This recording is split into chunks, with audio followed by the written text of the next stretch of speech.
കൂടുതൽ വാർത്തകളും വീഡിയോകളും കാണാൻ ഈ ചാനൽ സബ്സ്ക്രൈബ് ചെയ്യുക. കൂടെ ബെൽ ബട്ടൺ അമർത്തുക. നമസ്കാരം. ഏഷ്യ ലൈവ് ടിവിയുടെ എപ്പിസോഡിലേക്ക് എല്ലാ മനഃപ്രേക്ഷകർക്കും ഹൃദയം നിറഞ്ഞ സ്വാഗതം. ഇന്നത്തെ നമ്മുടെ വിഷയം എന്ന് വെച്ച് കഴിഞ്ഞാൽ ആവാഹിച്ച് ഇരുത്തിയ ശേഷം പിതൃക്കൾക്ക് ചെയ്യേണ്ട കാര്യങ്ങളെക്കുറിച്ചാണ്. എല്ലാവരും പറയും ഞങ്ങൾ പിതൃക്കളെ ആവാഹിച്ച് ഇന്നടത്തിരുത്തി ഇനി അവിടെ ആയിട്ടുണ്ട്. അപ്പം നമ്മൾ കണക്കാക്കേണ്ട അവസ്ഥ എന്ന് വെച്ചാൽ സൃഷ്ടി സ്ഥിതി സംഹാരം. സ്ഥിതിയുടെ അധിപതി മഹാവിഷ്ണു. ഞാൻ നേരത്തെയും പിതൃവിഷയങ്ങളെക്കുറിച്ച് പല എപ്പിസോഡും ചെയ്തിട്ടുണ്ട്. എന്നിരുന്നാലും ആൾക്കാർക്ക് പിന്നെയും ഇതിനെപ്പറ്റി സംശയം ഉണ്ടാവുകയും അതിന് സംശയം തരത്തിലുള്ള കോള് നമുക്ക് വരുന്നുണ്ട്.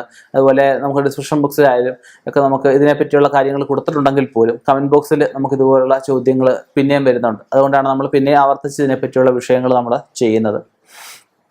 നമുക്ക് പിതൃക്കളെ ആവാഹിച്ചിരുത്തുമ്പോൾ ആദ്യം വിഷ്ണു ക്ഷേത്രം, അതായത് നിത്യം പിതൃബലി, നിത്യം തിലഹവനം, സായുജ്യ പൂജ, പിതൃപൂജ ഇങ്ങനെയുള്ള കർമ്മങ്ങൾ ചെയ്യുന്ന അടുത്ത സമീപപ്രദേശത്ത് ചാലോ കുളമോ ആറോ കടലോ ഒക്കെയുള്ള ക്ഷേത്രങ്ങളിലെ സ്വതവേ ഇങ്ങനെയുള്ള കർമ്മങ്ങൾ ചെയ്യാറുണ്ട്.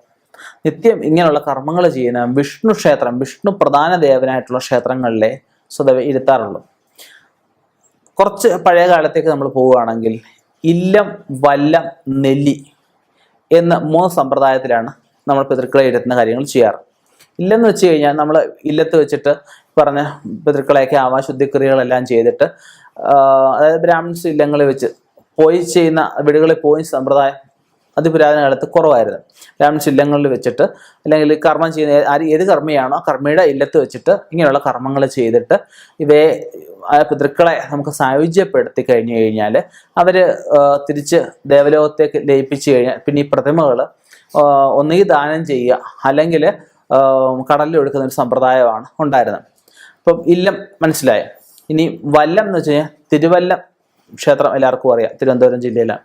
തിരുവല്ലത്ത് കൊണ്ടുപോയി ഈ പറഞ്ഞ പോലെ സായുജ്യ പൂജയൊക്കെ കഴിഞ്ഞുകൊണ്ട് സമർപ്പിച്ച് 3 വർഷം ഇരുത്തി നക്ഷത്രത്തിൽ അല്ലെങ്കിൽ ഇരുത്തി തിഥിക്ക് പോയി ബലികർമ്മങ്ങൾ ചെയ്യുന്ന സമ്പ്രദായം ഉണ്ടായിരുന്നു. പിന്നെ നെല്ലി, തിരുനെല്ലി, ഈ 3 തിരുനെല്ലി എല്ലാവർക്കും അറിയാം, വയനാട്ടിലാണ്. അവിടെ ഈ പറഞ്ഞ പിതൃക്കളെ സമർപ്പിച്ച് ബലികർമ്മങ്ങൾ ചെയ്യുന്ന സമ്പ്രദായം അതിപുരാതന കാലം തൊട്ട് ഈ 3 സമ്പ്രദായമാണ് ഉണ്ടായിരുന്നത്. അപ്പം കർമ്മങ്ങളിൽ ലോപത്വം വരുമ്പോൾ, അതായത് വേണ്ട വിധം പിതൃകർമ്മങ്ങൾ ശരിയാവാതെ വരുമ്പോഴാണ് നമ്മൾ പിതൃക്കളെ ആവാഹിച്ചിരുത്തേണ്ട അവസ്ഥ വരുന്നത്. ഇവർക്ക് ശരിയായ പിതൃകർമ്മങ്ങൾ ചെയ്യുന്ന ഒരിക്കലും പിതൃക്കളെ നമ്മൾ ആവാഹിച്ചിരുത്തേണ്ട അവസ്ഥയില്ല. സ്വതവേ അവർക്ക് മോക്ഷം കിട്ടി അടുത്ത ജന്മത്തിലേക്ക് അവർ പൊക്കോളും. അപ്പം കർമ്മങ്ങളിൽ ലോപത്വം വരുമ്പോഴാണ് ഇവർക്ക് ആ ഒരു പിതൃ എന്ന അവസ്ഥയിലേക്ക് പോവാതെ പ്രേതാവസ്ഥയിലേക്ക് ഇവർ പോകുന്നത്. അപ്പം അങ്ങനെ നമ്മൾ ഇവരെ ഈ പറഞ്ഞ ക്ഷേത്രങ്ങളിൽ കൊണ്ടുപോയി ഇരുത്തിക്കഴിഞ്ഞ് ഞാൻ ആദ്യം പറഞ്ഞ പോലെ തന്നെ 3 വർഷം പോയി ബലികർമ്മങ്ങൾ ചെയ്യണം. പിന്നെ മുടങ്ങാതെ കർക്കിടകത്തിലെ കർത്താവിന് ബലിയിടണം. ഇപ്പം കോവിഡ് കാലഘട്ടമൊക്കെയാണ്, ഇപ്പം എല്ലാവർക്കും പോയി ബലികർമ്മങ്ങളൊന്നും ചെയ്യാൻ സാധിച്ചു എന്ന് വരില്ല.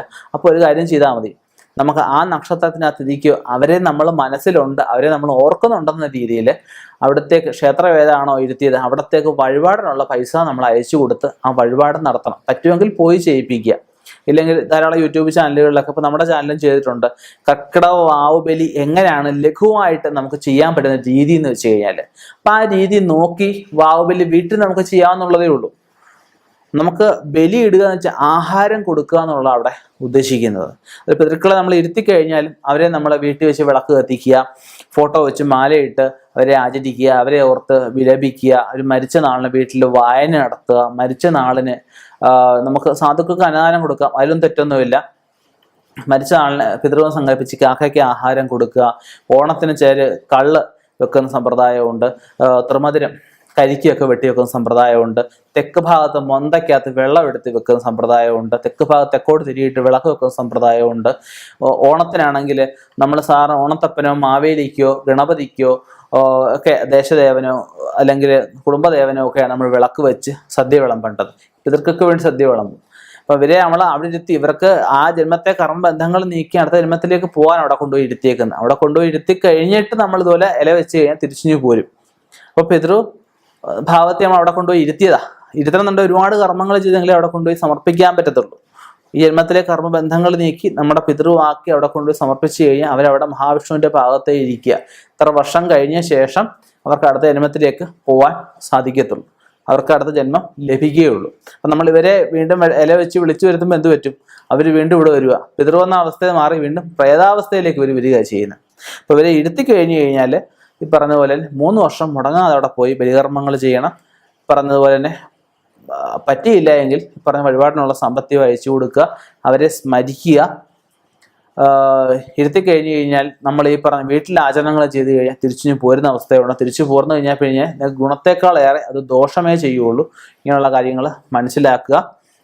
പിതൃശുദ്ധി ക്രിയകളെക്കുറിച്ച് അറിവില്ലായ്മ ഒരുപാട് നിലനിൽക്കുന്ന ഒരു കാലഘട്ടമാണ്. നമ്മൾ എന്ത് കാര്യങ്ങളും നമുക്ക് പിതൃക്കൾക്ക് വേണ്ടി ചെയ്യുമ്പോൾ അത് വേണ്ട കാര്യങ്ങളെ തന്നെ വേണ്ടാന്ന് ഞാൻ പറയുന്നില്ല. പക്ഷെ അറിവില്ലെങ്കിൽ അറിവുള്ള ഒരാളോട് ചോദിച്ച് മനസ്സിലാക്കിയിട്ടേ ചെയ്യാവൂ. മുറിവൈദ്യൻ ആളെ കൊല്ലുന്ന പറയുക. പല യൂട്യൂബ് ചാനലുകളും പല പുസ്തകങ്ങളും പല വിധത്തിലാണ് പല ആചാര്യന്മാരും എഴുതുന്നത്. അത് അവരുടെ അറിവിൻ്റെ ആയിരിക്കാം, ഉരുമുഖത്ത് പഠിക്കുന്നതായിരിക്കും. എന്തായാലും നമുക്ക് വിശ്വാസമുള്ള ഒരു നല്ല ആചാര്യനെ കണ്ട് അദ്ദേഹം പറയുന്ന പ്രകാരമുള്ള കാര്യങ്ങൾ ചെയ്യുക. തീർച്ചയായിട്ടും അതും പ്രകാരമുള്ള ഫലങ്ങളായിരിക്കും നിങ്ങൾക്ക് വരുന്നത്. ഇനിയും ഇതുപോലെയുള്ള വ്യത്യസ്തമായ വിഷയങ്ങളുമായി കണ്ടുമുട്ടാം. നിർത്തുന്നു. നന്ദി, നമസ്കാരം.